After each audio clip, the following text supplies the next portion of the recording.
Hello, everyone. Welcome to Take the Black Live, the show where myself, Dan Selke, and Culture's own Cheryl Wassenaar go over the latest in Game of Thrones and Song of Ice and Fire news. So pleased you could join us today.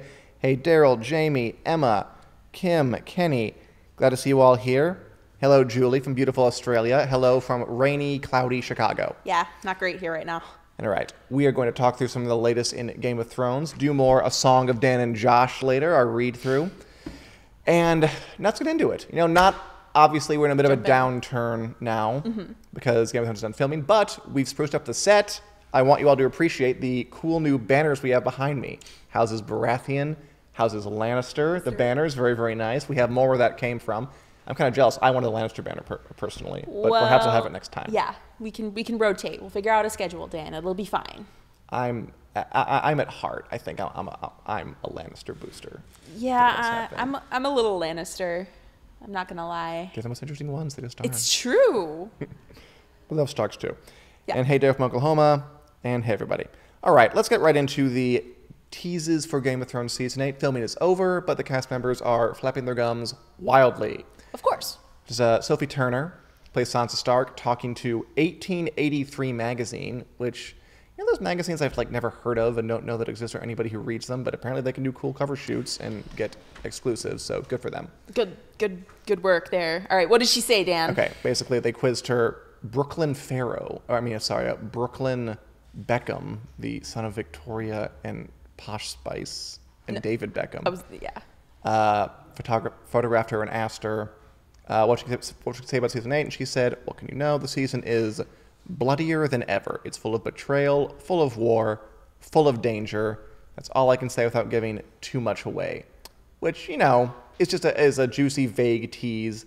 I do like the idea of it being full of betrayal, though, because I think one of the concerns I've had a little bit is that in 6 episodes, limited time, they would kind of blast through some of the backroom politicking and get right to the action. And I don't want that to happen.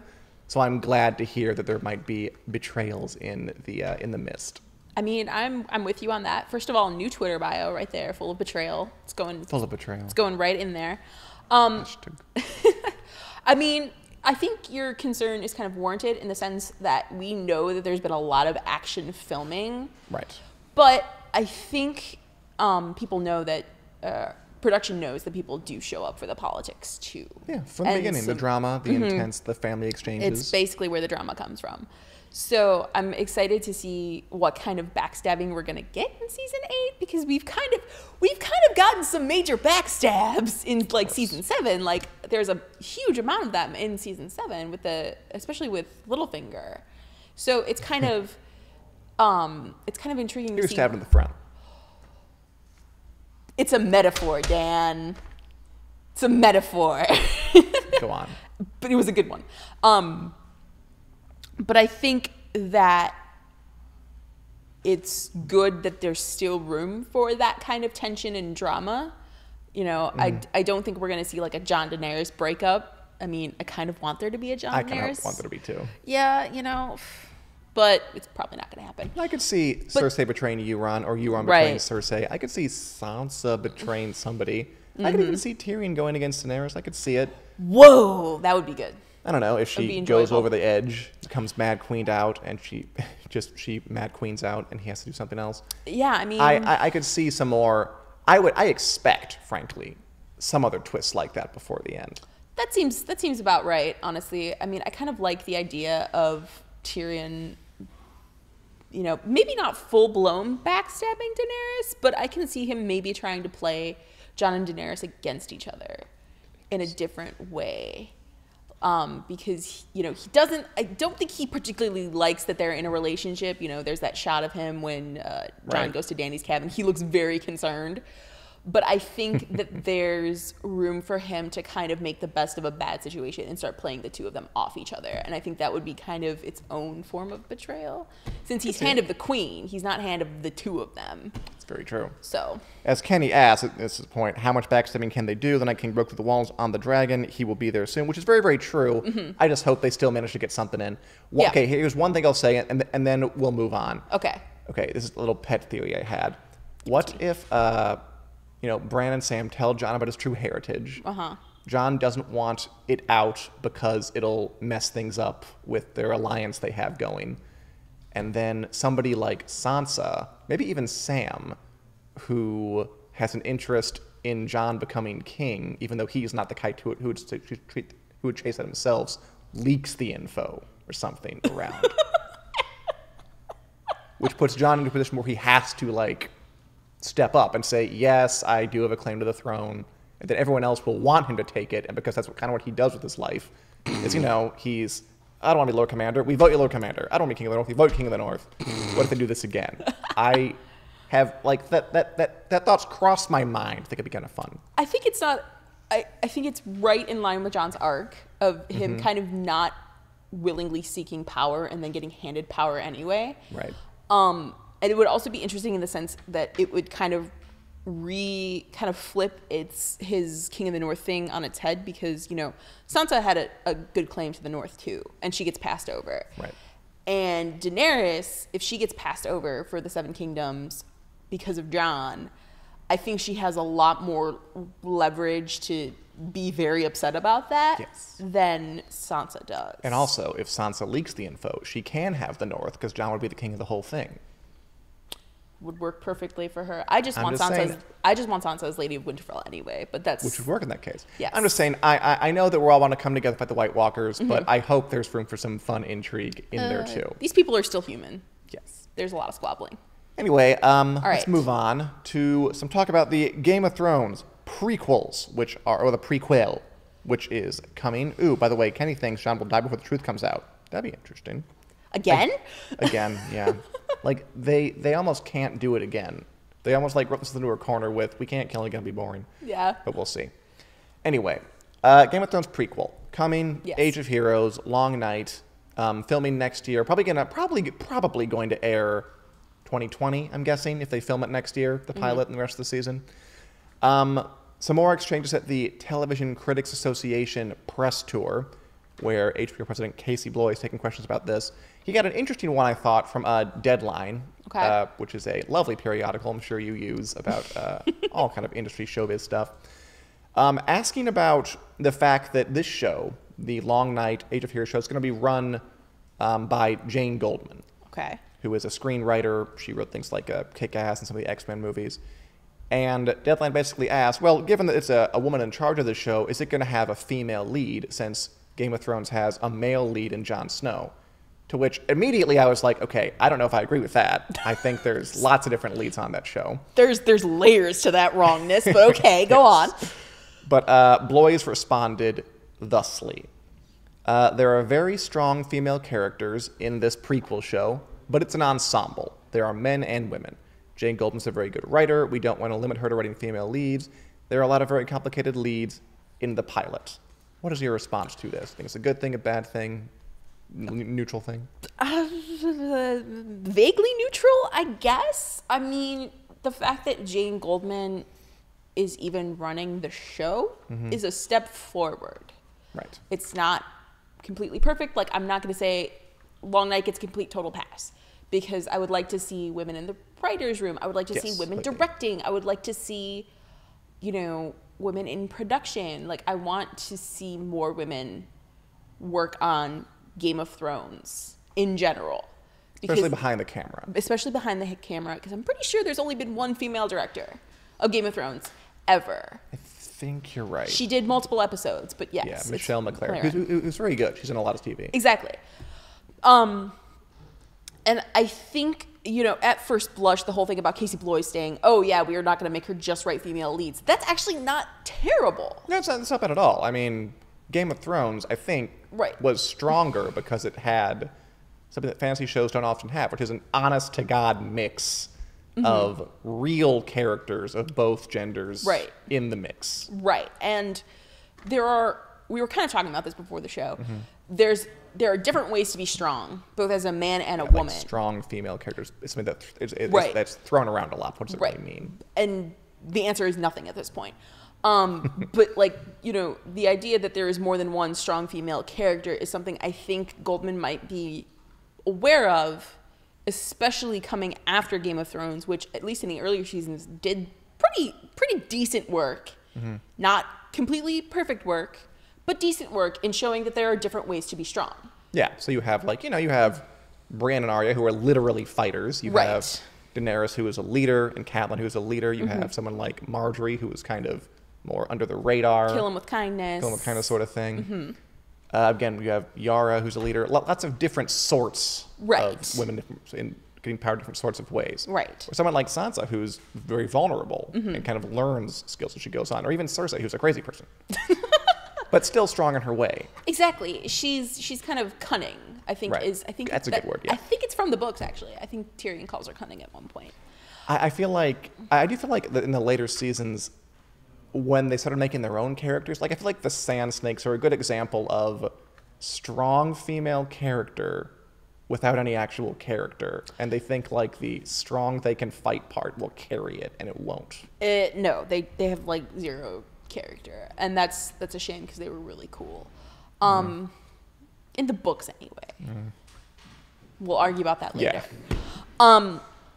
And I agree with you, and I think that maybe Jane Goldman might be better at kind of avoiding that. Yeah, it's possible. It's possible. I'm not going to say that it's totally going to happen, but I think it's definitely possible, and that excites me at least. I think that, it would be nice to have like a female like lead character, but if we don't get one, I'm not going to be surprised. I mean, I guess my problem with that is the whole idea of a lead on Game of Thrones is almost antithetical to what it is. That's one of the layers of wrongness that I identified in the original question, because Jon Snow you're not supposed to have leads on the show. You're supposed to have Snow's like not lots really of people. The lead, like Jon Snow is. He at least shares something with Daenerys Targaryen. Exactly. And you could argue that Jon, Daenerys, Sansa, Arya, Cersei, Jaime, Tyrion all kind of share top billing-ish. Right. Like I would argue that depending on how season 8 plays out, like Daenerys Targaryen is the main character of Game of Thrones. We'll have to wait for that, though. We'll have to wait for that, but it's at least going into season 8, it's arguable, and depending on how season 8 plays out, we might be able to finally make the case that like Daenerys Targaryen is actually the main character of Game of Thrones and has been all along. But that is an argument for another day. It is, but it's just an interesting discussion about how much. Because George R. R. Martin is a man, and he wrote a story that I think I would say involves women and men doing important, actually moving the plot along and being real characters. So it's like it's possible. So it's this discussion of representation behind the camera in the writer's room, as a showrunner, as a director. Right. I guess you technically don't 100% need it to be effective, but I think the history shows that you more or less do. It's helpful. I mean, maybe there are like some really outsized exceptions, like that are really rare and really outliery. But obviously, it's going to help. And I think that the later viewers of Game of Thrones kind of show that, as there's been no women in the writers' room at all, no directors in the writers' room at all, and it has skewed a little more to the male gaze. Male gazy, a little. And especially with your point about characters like the Sand Snakes, like how they basically got nothing. So I'm interested in what Jane Goldman will bring to it. Like, it's a new show, and she'll bring her own tone, which is good because we don't want this to become Game of Thrones Part 2. No, that would be less than ideal. And even George R. R. Martin isn't perfect. Like, no.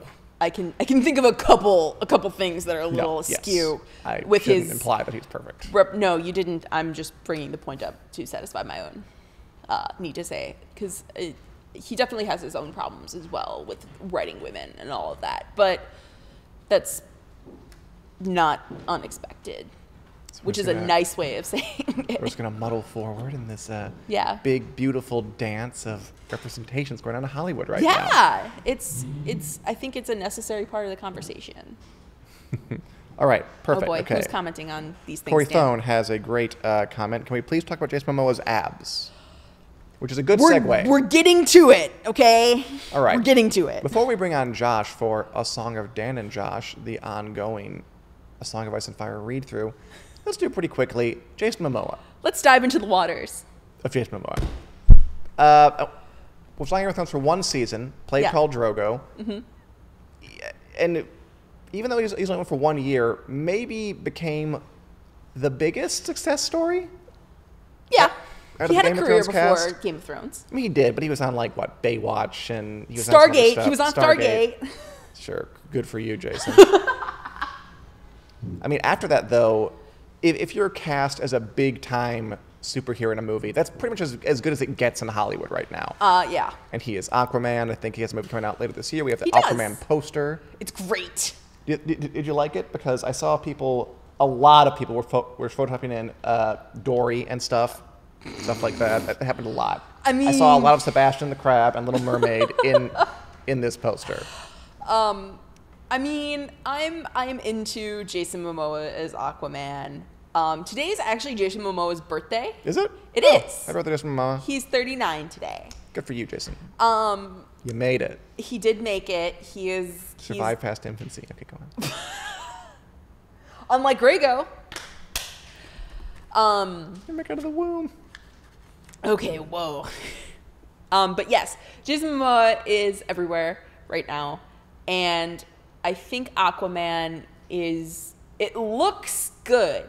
Like, I saw the trailer. I saw the trailer. At Comic-Con, when it was released during Comic-Con. Right. You I wasn't actually at Were you at Comic-Con. Comic-Con? Okay, No, I was sorry. not. I was on vacation somewhere else. did you And see? I watched it, and my immediate reaction was not, "Oh Lord, help us," which was my reaction to the first Justice League trailer. So I think we're at a better level with Aquaman. Good. Do you agree with this? Lisa says Jason is the only reason Justice League was worth watching. I mean, I would argue that it's Jason and Gal Gadot. Sure. Gal Gadot? Yes. I honestly don't know. I think it's Gadot, Okay. but I I think you're right. I could be wrong. But let's move on with that. So Yes. He goes because I didn't see it. I me neither. I know better. A lot of America did not. I skipped Justice League. Pass. But you watched it and he was No, okay? I didn't. Oh, okay. What are we talking I've about? just read other people's articles, and they said he was good. Okay. And I saw the trailer. We are the problem. We're why Warner Brothers is worried about that. Yeah, we kind of are, aren't we? But yeah, Momoa is kind of leveraging his post Game of Thrones career really well, Yeah. I think. And honestly, he's Aquaman now, and he has managed to make Aquaman not a laughing stock. That is And true. That's hard an to do. accomplishment. And I'm excited to see kind of what the Aquaman film does for the DC movies as a whole, and B, kind of what Momoa can bring to the table, because I've watched a few Jason Momoa star vehicles here, and let's just say Frontier's a mess. A great mess. It's kind of like watching a car great wreck. mess. You can't look away. One of 'cause- those? Yeah, that's yeah. not bad. You don't know what's coming next. I've sat through every episode of Frontier, and I'm probably gonna sit through season 3 later this year. And I'm just how more ridiculous can this get? So do you actually like it, or are you just doing it for your profession? I'm pretty sure it's Stockholm syndrome. Gotcha. Pretty sure that's where I'm at with it. Right. So I'm excited to see kind of how Aquaman is different from Frontier. Frontier's on Netflix, everybody. In all the good ways, hopefully. In all the good ways, hopefully. I like him. It's almost like he has the physicality of a young Arnold Schwarzenegger and Yeah. the kind of funny charm of a middle career Bruce Willis, And great hair. who's more fun than that though. Yeah, and great hair. It's like he could be a big movie star. I mean, he already is basically, but he could be yeah. even bigger. I think he definitely has potential. I mean, there's something kind of roguish about him, especially with the scar in his eyebrow now. That kind of reminds me of like Harrison Ford that has the scar on Yeah, his I see chin. that. And I think he kind of has that potential. It's just kind of interesting to see where he goes with it, because he's actually kind of following Ford's trajectory a little bit, in that he's kind of slowly, as he gets older, kind of moving more into stuff. So Into rakish rogue roles. yeah, just reboot Indiana Jones with Jason Momoa, guys. Nobody will complain. Would that work? That might work. I don't know. I'll think about that He one. could pull the fedora off. I know it. Anyway, before we let you go, some Okay. quick comments here. Buddy, Give me the we're watching. Julie saw Justice League, so it was okay. Let's see. Oh, Kenny's the only reason Justice League was good was Gal Gadot. Not a uncommon opinion. And apparently we should see Daniel Smith's GOT collection. Have a look. Daniel Smith, if you're watching, please send me pictures of your GOT collection. I would love to see it. And feature it on the show. In fact, if anybody ever has any comments or questions, leave them here or even email me at dan.selke@winteriscoming.net. We can talk. We can have them on the show. We can have the comments on the show and discuss the guys because we love that you watch and we really appreciate the viewership and the feedback. Yeah, and we also enjoy suggestions about what we should argue about next. All right. Any other thoughts before we bring on Josh Hill? No, other than, seriously, guys, maybe prepare yourself before you watch Frontier. Just saying. Or just don't watch Frontier. Maybe. That's one option. There is that option. But right, thanks so much, Cheryl. See you guys next week. See you next week. And now we're going to bring on Fansided's own Josh Hill to talk about A Song of Ice and Fire in a series that we call A Song of Dan and Josh. A complete read-through of the Song of Ice and Fire series, one chapter at a time, breaking it down for what makes it work, what doesn't make it work, what is George R. R. Martin trying to say with this work. We are still on the first book in the series. We're getting toward the end of it, and today we are discussing Jon 8 and Daenerys 7. Yeah. These two people who will eventually go on to be lovers are now separated by vast oceans of distance. They are. And working through their problems. Josh Hill, what jumped out at you about Jon 7, which is kind of a lower key episode, just him at the wall having feelings? Yeah, well, first of all, hi, everybody. This is an honor to be here, as always. Who do we have here? Julie? Well, we have Julie, we have Daniel, we have Kenny. And Daniel, by the way, how to make pictures? You can send me them through Facebook messages. I believe you can do that just on the page. Yeah. Or if Richard Durante, our editor, would be so kind and type my email address, dan.selke@winteriscoming.net. What's that? Beautiful. It's on the screen. There we Just go. send it there. I will totally look at them, and I would love to see them. Okay, anyway, Jon 7, you were saying.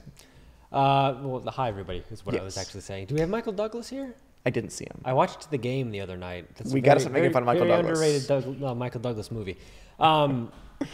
I like Jon 7 was a good one. This is the don't love anybody It was. chapter. This is the old Jedi. You can't have a wife. I was gonna say, You can't I fall feel in like love. heroes get that advice a lot. Yeah, Like, it's not just John.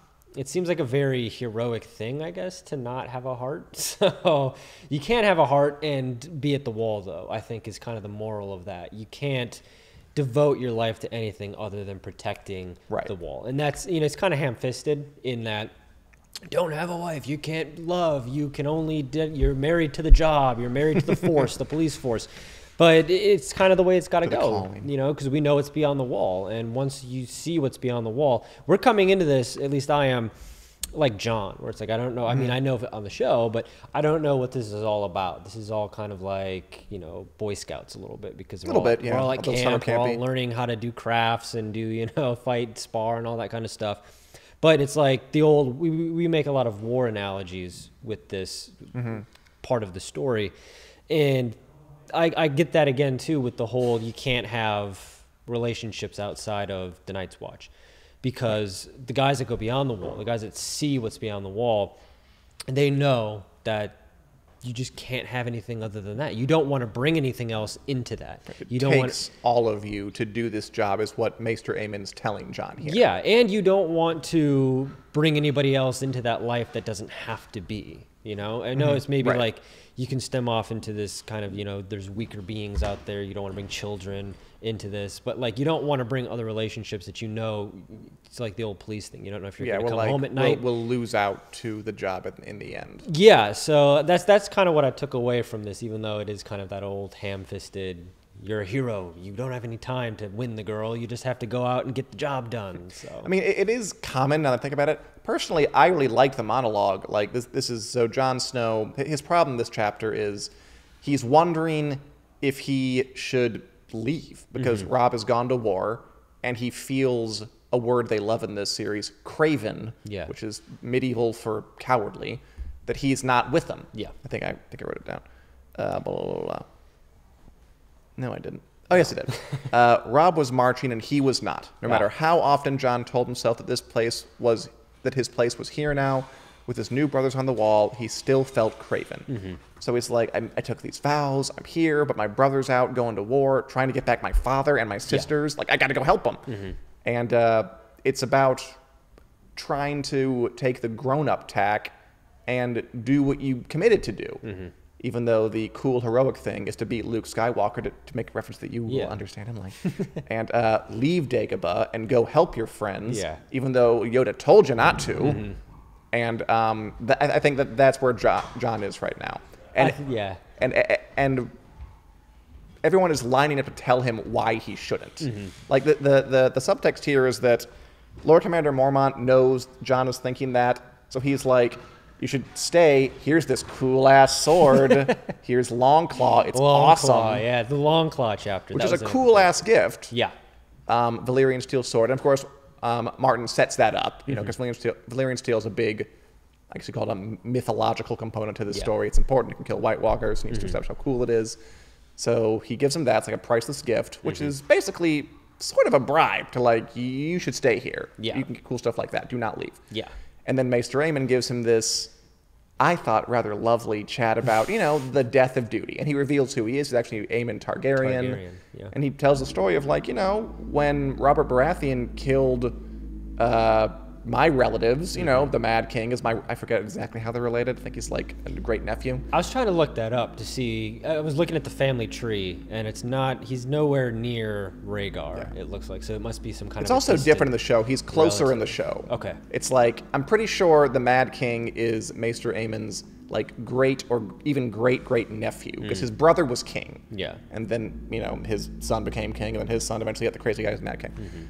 So it makes Rhaegar's, like, great nephew, and then the kids who died is great. You get the idea. Yeah. So it's like, you know, they all died. I wanted to leave. I was old at that time. I really couldn't. So I stayed here. And then obviously that relates to what John's going through right now. Because he's like, do I leave and go help my brother go to war? My Yeah. own family's being hurt, or do I stay? I will not tell you to stay or go. You must make that choice yourself and live with it all the rest of your days, as I have. Pretty sweeping there. Daunting. Daunting. I also love how that whole sequence where Maester Aemon is talking to John about the importance of love and duty and how you got to stay true to the duty and can't love anybody is interspersed with them like feeding chum to the ravens. Yeah. It's just a really nice visual kind of counterpoint to this serious thing they're talking about. And of course, as we know, because you've watched the show, you haven't read the books, but I've done both. We both watched the show. This is extremely pertinent because John will go on to be directly tempted with love in the form of Ygritte, Regret. who he's going to meet. It's going to be a whole thing. It's going to be a whole arc. He's going to die in his arms later. And this is basically set up for that. And it'll be a test. Is he going to abide by this lesson? He ends up, yes, because we already know. Yeah. But he's going to be really, really tested. So I think this is also set up for that arc. He's looking ahead to what will happen with the John Ygritte love arc, Martin is. Yeah. It's also, I don't know, weird or cool or whatever you want to say. Like George R. R. Martin's writing this, like the Ygritte and the Jon Snow thing. And little does he know when he's writing it at the time in his cabin in the woods, wherever he is, that like these characters are going to end up becoming like a real life married couple. Like he doesn't write these characters. Oh, that's a good point. Maybe what's a Rose, whatever her name is. I can't- Rose Leslie. Rose Leslie. That's what. And Kit Harington don't meet and they don't get married. So thank you, George, for that. That's a good point. George R. Martin is directly responsible for Kit Harington and Rose Leslie getting married.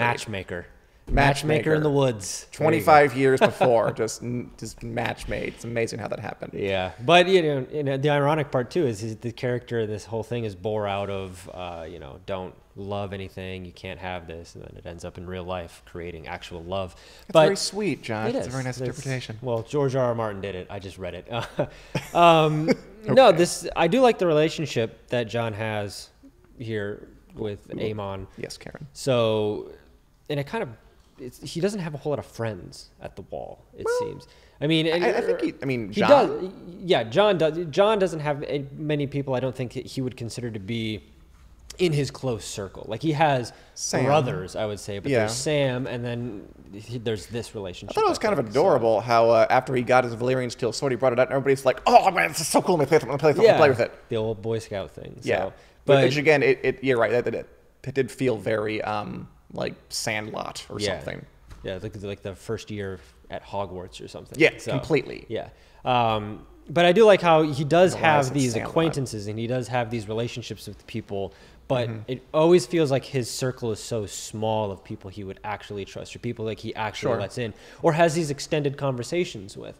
So, and I always like it when he, meets these characters where we get some more insight on him and on other characters and insight on these relationships, because it feels like he's coming out of his shell a little bit more each time. So that's It's hard to do with John because he is a moody teenager. I just enjoyed this line.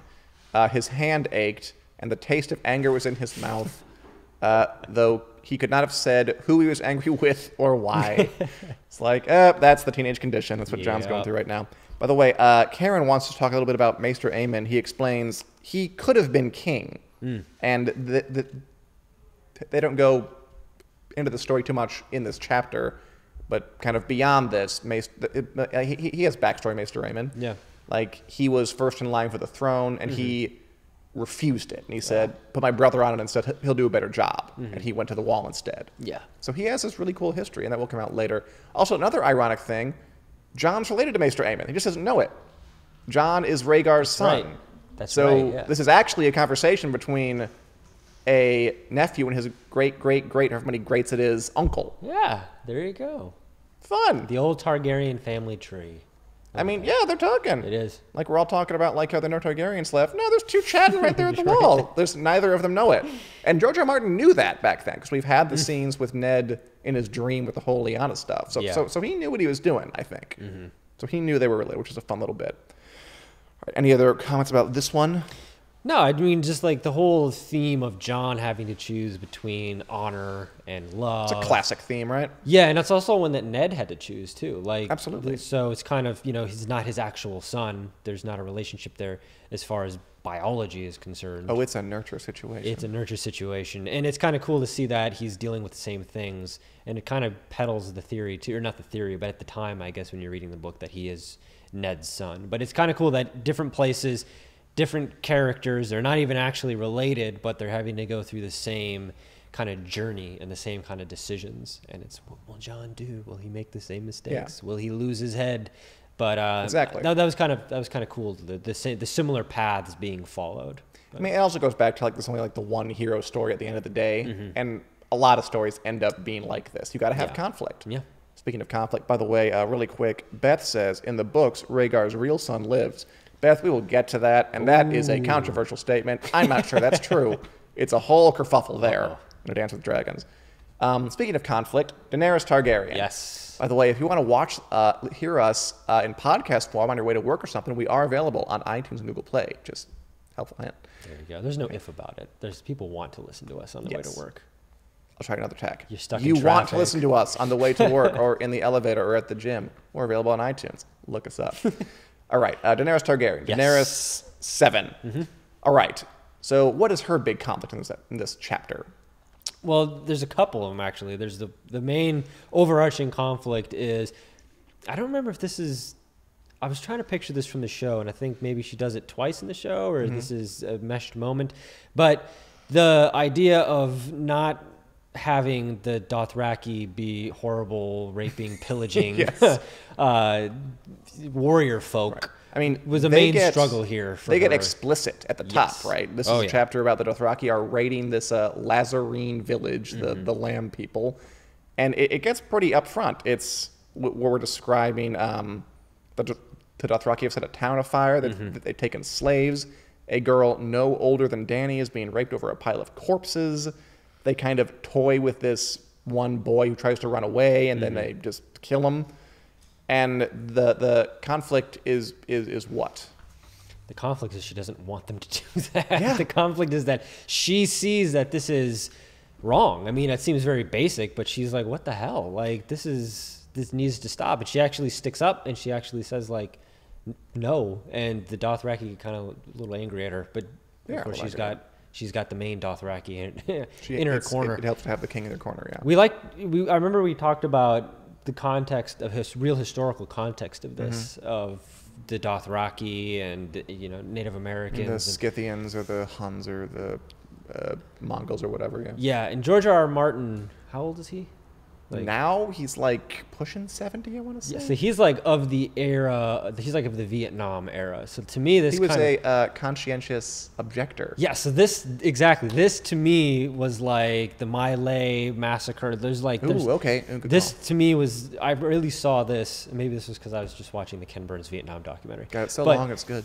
But also, I saw a lot of parallels in this, where it's just like you have this army come in and they're just doing these awful, horrible things, and you do have a conscientious objector in there, or a moral compass, being like, this isn't part of this war path we're on. This is not the objective that we're trying to achieve here. And a lot of the images were similar, where you have soldiers come into a village and they are raping the women and the children, Raping and and pillaging, right good down to the old-fashioned. toying with, like, there's stories of like soldiers in Vietnam toying with people as they're trying to run away and just like executing them, or like having like sick fun that way. And I saw a lot of parallels with that in this chapter, and it kind of reminded me of George R. R. Martin playing on certain parts of history, and whether or not that's actually where he was coming from with this, it's that whole, you can insert this into any era of history, past, present, future, because we could be interpreting this in 10 years. Something's happening. We're like, that was like Game of Thrones back in 1997. Yeah, it's that timeless thing again. Yeah. So, I mean- and kind of drawing on that, and the fact that George R. R. Martin was a conscientious objector kind of like stood up to me. I was like, oh, maybe. No, that makes maybe sense. he was I getting do something like with that. this. I mean, in terms of massacres, like, you can go way further Oh, back yeah. than my lives. Like Genghis Khan Like and the everything, yeah. Romans, torching Carthage to the ground, Yeah. salting the earth off, that kind of thing. When we're talking about how horrible it is Daenerys in denial at all about it? Because, as she points out, what does she want to do? She wants to sail back to Westeros and retake the Iron Throne. Yeah. What does she think that's going to look like? By force. By force. Yeah. She just, like, no, they're not going to hand it over to her. This King Robert, who is, unbeknownst to her, is dead. She doesn't know that. Yeah. Or maybe she does. Who cares? Or in Joffrey, they're not going to hand it over to her. She expects a fight, and this is her getting a look at like what that fight might look like if she takes the Dothraki over. And she talks about it in her head. It's I am the blood of the dragon. Daenerys Targaryen reminded herself. She turned her face away. She pressed her lips together and hardened her heart and rode on toward the gate. She wanted to cry, but told herself that she must be strong. This is war. This is what it looks like. This is the price of the Iron Throne. So there is a part of her that's like trying to get used to this, but it's almost like she can't quite do it. Yeah. But and so instead, she makes peace that by kind of seeing these women being raped and like claiming them as hers, basically taking slaves is what Yeah. she's actually doing. But at least she figures, at least if they're my slaves, they won't be mistreated. Right. Is she fooling herself? Like, is that enough to, like, is this putting a Band-Aid on a gut wound? Like, can you really wage a non-violent, just war by making sure at least people that you see don't get really, really, really hurt, even though their village has been burned down and everything? Yeah, I think she's definitely trying to justify it in her mind. And also, I think this is maybe like the hardening of Dany as kind of having this spiritual view of, I can take over King's Landing and it's not going to be a violent, hostile takeover. I'm just going to walk up, and maybe she doesn't have the idea that she's just going to walk up and the throne's going to be handed to her. Sure. But it kind of indicates to me that this isn't a plan that's been thought through to conclusion. No, you're right. Because It's she's still early on here. Yeah, and it's kind of like romanticizing the idea of taking back what's yours, taking back what's yours for your family, without actually thinking about how the sausage gets made. And it's going to be really gross, and it's going to be really brutal. And this is kind of her first kind of introduction to that, I guess. And I do see her really trying to justify, oh, if I can just do it this way, because I know I have no cruel intentions behind it, so it's better if I do it, whereas I don't know if these raping and pillaging warriors are necessarily thinking the same way. But it is kind of a slippery slope to go down, So once you get a little taste of it, it's like, okay, I did it in, the City of Lambs or whatever this is. I can do it again over Bye, here Julie. and all She's this gone. kind of thing. Oh, no, bye, Julie. See you later. Bye. So it's kind of like, I can do it again. I can do it again. I can do it again. And it's not, she's desensitizing herself to the guilt of it the more that she does it. And, you got to you talk about the Band-Aid on the gut wound. You got to rip the Band-Aid off at some point. But once it's off, then everything's exposed and out there. So. Yeah, I hear you saying.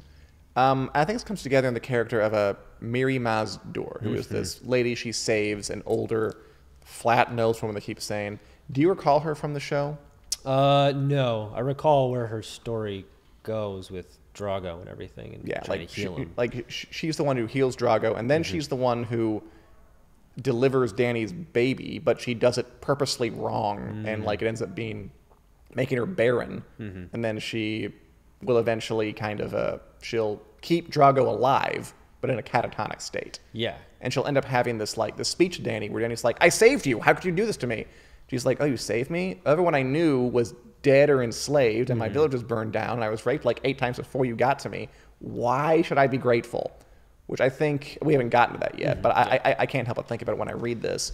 I think that is Martin's way of showing that Danny might be fooling herself a little bit. That, I mean, she says this to herself. She says, Danny felt she could trust this old, plain-faced woman with her flat nose. She had saved her from the hard hands of her rapers after all. Saying, like, I did this one good thing, so that makes up for all these horrible things everybody's doing right. Yeah. And the solution might be a little more complex than that. Yeah, it's very naive of Danny to kind of think this. And it reminded me of the old, you go to a big city and you're like from a small country town, or like I'm from Minnesota. So it was like, yeah, I know plenty of people that grew up in smaller Which has towns. like 9 people in it total. Yeah, it's 9.5, depending. You never know. So like, you have people that live in small towns, small farm towns, and they go to the big city. It's like the old 1970s cliche, you get off the bus and you're in New York and you're like, I'm going to make it after all.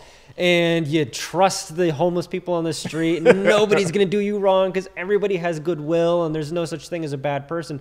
And this really reminded me of that, where Danny's kind of being taken advantage of because the Dothraki don't trust these like gypsy witch people. And it turns out it's for a good reason. But Danny's like, no, we can't think that. We can't think that she's evil and she's bad and we have to see her point of view and all this kind of stuff, which parallels to a lot of social conversation we have now. Absolutely. About, we can't, we have to give certain people who are elected president a chance because they're going to be fine, and it turns out to be a giant disaster. Careful. Yeah, so it's like a theme every week, and weave it in there. But it's the same thing. Because the story is good. The story invites reading lots of different kinds. Yeah, but it's that whole kind of don't trust. You can't be so trusting without caution, and Danny here, to me, is being very trusting without any caution. And also, the angle of being taken advantage of is Drago's wounded, like mortally wounded. Yeah. So she has a stake in that to say, this is going to work. I have to save him. It's not like there's no reason to Yeah. take her help. She's a healing woman. Yeah, but it's the naivety of being like, there's all these Dothraki saying this is, which is another thing, because all the Dothraki are like, don't trust her, she's evil, she's But these guys are the ones who are like pillaging and raping and burning and pillaging. stuff. So we've set up this whole perspective of they're untrustworthy, and we can't. I mean, who's going to trust the rapists and the people doing the pillaging? But they end up being right. So it's this weird duality that Danny, and it's just all overwhelming for Danny. This was a very big chapter, I think, for her growth as far as weeding out what you should believe and not believe in the world. I like Karen's comment here. She was naive about war. Remember that she is the same age as Sansa, roughly. This is her first taste of war, which is true. It's right. It's hard to picture Sansa riding into that. here and doing anything but crying and hiding under a blanket, at least at this stage. Maybe later she'll be fine with that. But it's complex. There are layers to which I like. I like the idea that Martin doesn't kind of make a bad guy who's completely bad and there's nothing to do about him, or a pure Mary Sue, whatever you want to call him, good person who just has all the right answers. Yeah. The Dothraki are awful, and they're also right. Yeah. And Miri Mazdur should be saved from this horrible time. Doesn't mean she's going to be a nice person to you. Yeah. Like, there are no easy choices for Daenerys, which I think is a little closer to what it would really be like, rather than like a story you can kind of write your way around. Yeah, there's no black and white. There's just a big smear of gray area that you kind of have to navigate your way through. That's why the books are so freaking huge. It's true, but we're getting to the end of this one. We are. I think next week we should do just one chapter. It's a Tyrion chapter, and I believe it is the first battle of anything. It's long, and it's Martin's going to write some battle scenes for us. See how that goes. All like right. a proper battle, not like a fight. I'm on vacation next week, so we'll be in 2 Fun. weeks. Cool. In 2 So weeks I will we'll be back reading with this by a lake. Sweet. There you go. Just like George R. R. Is that Martin in Minnesota? in Minnesota. Very nice. One of the 10,000. So how do your family? I will. Yeah, we'll do the next Tyrion chapter. Just a big battle chapter. It'll be fun in 2 weeks. Next week I'll be here alone, and hope to see. Oh, Michael Douglas. Wouldn't Michael John have to be Douglas. older than Rob then? I'm sorry. I'm not sure what you're responding to, Michael Douglas. I'm just excited to see you're here. Which we should stop making fun of his name, really. We're not making fun of him. I like Michael Douglas. making a little I like fun all of his Michael name. Douglases. It's a solid name. It's Oak. Okay, Oak actually, name. let's respond to his question seriously, just so we can establish that you're more than just a joke about your name. Wouldn't John have to be older than Rob then? I think they're like really close to the Yeah. same age, because Catelyn would have been having Rob while Ned was at war, while he was getting the newborn John. So they're Yeah. like almost, they're super duper close. Like they're definitely the same year. Yeah. I don't know exactly how much. And Kenny asks, how is Kayla doing in LA? I haven't talked to her in the past couple of weeks. Have you? I haven't. I saw she was at the ESPYs, which is a Oh, sports was she? award show. She Oh, was. cool. She was in attendance. She wasn't like presenting at the show. And I believe she's doing some nannying, so she's making a living. Great. I'll Good chat her old up LA, and find out. yeah. Perhaps we can have Kayla back for guest spot sometime. Yeah. And it will be back next week, Wednesday, 4 o'clock, for more Game of Thrones news and more A Song of Dan and Josh. Hope to see you guys then.